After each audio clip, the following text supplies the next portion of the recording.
Modal verbs. These modal verbs are considered as modal verbs of obligation. Modal verbonni kuni yaadota bal'aa ta'an kanneen akka obligation, dirqama, no obligation, dirqama hin qabu, necessary, barbaachisaa, must and have to.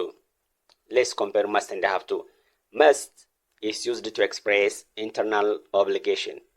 Waan nuti of dirqisiifnu ofima keenyaaf of itti amannee kun dirqama kooti, kun dirqama jennee dirqami sun unuma keessaa dhufe waan murteessinu ibsuudhaa fi must fayyadamna jechuudha.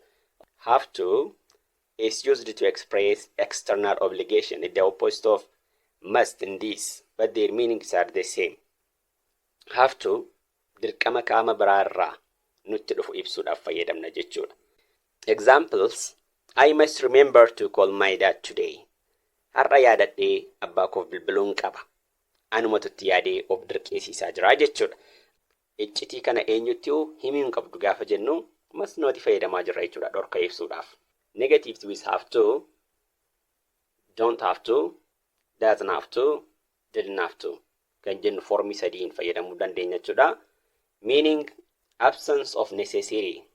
It means it is not necessary, but you can if you want to. Fakkeenyaaf, you don't have to wear a tie, but you can if you want. Karabatii fayyadamuun hin barbaachisu, garuu yoo barbaadde mirga keeti jechaa jirra jechuudha. Fakkeenya sattaan, Awwii doesn't have to work today. Awwiin har'a hojjechuudhaaf dirqama hin qabdu yookaan hojjechuun irraan eegamu jechaa jirra jechuudha. Fakkeenyi inni taanu, she didn't have to work yesterday too.